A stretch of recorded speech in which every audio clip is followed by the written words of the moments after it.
Hello everyone, welcome to our channel target WP. শুরু করছি আরও একটি রিজনিংয়ের সেট।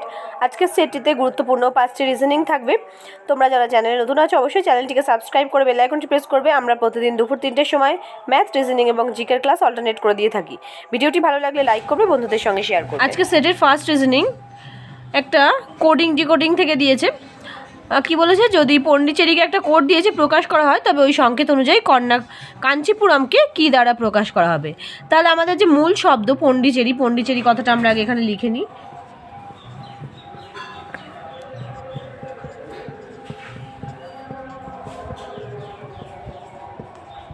এবার পন্ডিচেরির কোডটা কি দিয়েছে, NOPIDCEHYRR।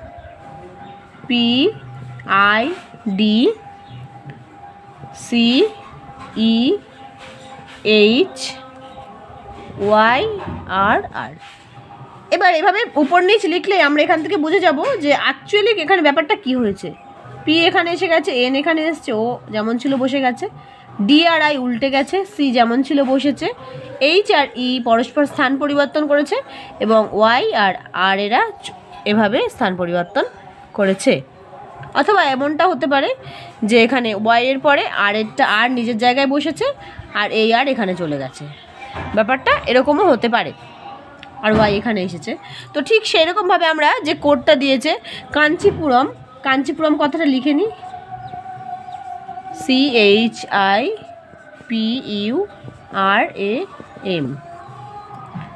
হলো। তাহলে আমরা ঠিক এইভাবে যেভাবে স্থান পরিবর্তন করছে সেভাবেই লিখব।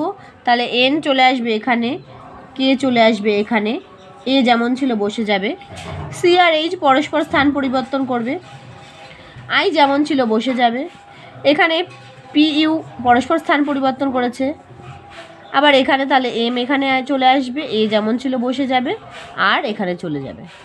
তাহলে এই কোড হয়ে যাবে, এই কোডটি হয়ে যাবে এর অ্যান্সার, এই কোয়েশ্চেনের অ্যান্সার।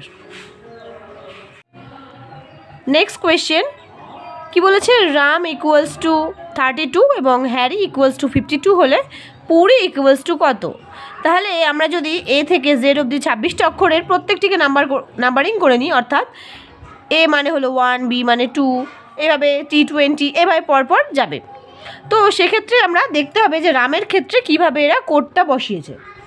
তাহলে রামের ক্ষেত্রে প্রথমে আর এর কোড বসবে, আর এর কোড হলো 18, এর কোড হলো 1 আর এম এর মান হলো 13। তাহলে প্রত্যেকটি সংখ্যা যদি আমরা প্লাস করে দিই হয়ে যাচ্ছে 32, এবং কোয়েশ্চেনেও সেটাই বলেছে রাম ইকুয়ালস টু 32, অর্থাৎ কী করেছে প্রত্যেকের মান বসিয়ে প্লাস করে দিয়েছে। তাহলে হ্যারি ইকুয়ালস টু 52 বলেছে, দেখি এই প্রসেসটাই ফলো করেছে কি না। তাহলে এইচ এর মান হলো 8, এর মান 1, আর এর মান হচ্ছে 18 এবং ওয়াই এর মান হলো 25, প্রত্যেকটি প্লাস করলে হয়ে যাচ্ছে 52। তার মানে রাম এবং হ্যারির ক্ষেত্রে একই নিয়ম ফলো করেছে। তাহলে এই একই নিয়মে পুরী ইকুয়ালস টু কত হবে, পি এর মান কত হবে 16, ইউ এর মান হলো 21, আর এর মান হলো 18 এবং আই এর মান হলো 9, প্রত্যেকটি সংখ্যা প্লাস করলে হয়ে যাবে 64। এবার তোমাদের যদি এই 1, 2 কার মান কত হচ্ছে এভাবে যদি হিসাব করতে অসুবিধা হয় তো তোমরা প্রথমেই একেবারে খাতার এক কোণায় ABCD লিখে নেবে, প্রথম লাইনে এম অবধি লিখবে এবং পরের লাইনে এন থেকে জেড লিখবে, লিখে নাম্বারিং করে নেবে। তাহলে এই টাইপসের যে কটি অঙ্ক থাকবে সব কটি খুব ইজিলি হয়ে যাবে, ইজিলি তোমরা করে ফেলতে পারবে। নেক্সট একটি রিজনিং ভেন ডায়াগ্রাম থেকে। তো এখানে বলেছে কি, কোয়েশ্চেনে বলেছে ডাক্তার, সেবিকা এবং হাসপাতাল এটাকে ভেন চিত্রের মাধ্যমে প্রকাশ করতে হবে। তো আমরা যদি একটু ভেবে দেখি যে ডাক্তার আর সেবিকা অর্থাৎ নার্স, ডাক্তার এবং নার্স কিন্তু আলাদা আলাদা প্রকারের পেশা, দুটো পেশাই আলাদা, কিন্তু এদের কাজকর্ম হাসপাতালের সঙ্গে সংযুক্ত।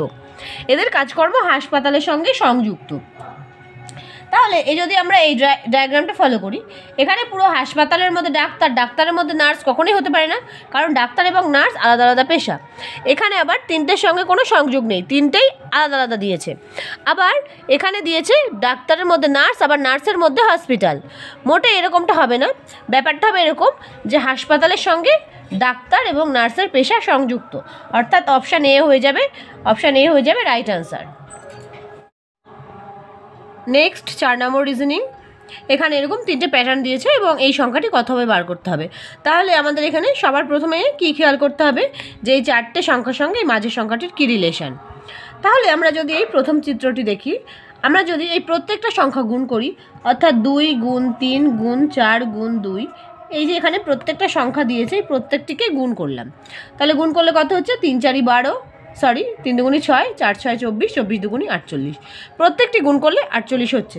পরের সিরিজটা দেখি 4 × 2 × 6 × 8, তাহলে 4 দুগুণি 8, 6 8 48, 48কে 8 দিয়ে গুণ করলে 386 হচ্ছে। তাহলে যেখানে অ্যান্সার হবে সেটা কি হবে 2 গুণ 4 গুণ 2 গুণ 3, তাহলে কত হচ্ছে 4 দুগুণি 8, 8 দুগুণি 16, 3 16 48, 48। তার মানে option D is the right answer হয়ে যাবে। নেক্সট নাম্বার 5 এবং এই সেটের শেষ রিজনিং। এখানে কি বলেছে 4 × 7 × 2 = 361, 5 × 9 × 1 = 480 হলে 2 × 1 × 3 = কত? 4টে অপশান দিয়েছে। এটা এসএসসি সিজিএল 2017-এর কোয়েশ্চেন। তো আমাদের এখানে দেখতে হবে এই যে বলেছে যে 4 × 7 × 2 = 361, অ্যাকচুয়ালি এটা স্টার মতো দিয়েছে, ইন্টুই বোঝায়। আচ্ছা, তাহলে আমরা যদি প্রত্যেকটা সংখ্যা থেকে 1 মাইনাস করি, এই 3 থেকে 1 4 থেকে 1 মাইনাস করলে হয়ে যাচ্ছে 3, 7 থেকে 1 মাইনাস করলে হয়ে যাচ্ছে 6, 2 থেকে 1 মাইনাস করে হয়ে যাচ্ছে 1। তাহলে এর পরের সংখ্যাটা কি, এখানে আমাদের ইন্টু দিয়েছে, তার মানে যে আমরা গুণ করবো তা কিন্তু কখনোই নয়। ভীষণ ইজিলি ভাবতে হবে দু একটা অঙ্ক, সবসময় যে আমরা কঠিন করে ভাববো তবেই যে সফলতা আসবে তেমনটা নয়। দু এক সময় খুব ইজি প্রসেস লুকিয়ে থাকে এই ধরনের বড় অঙ্কগুলোর ক্ষেত্রে।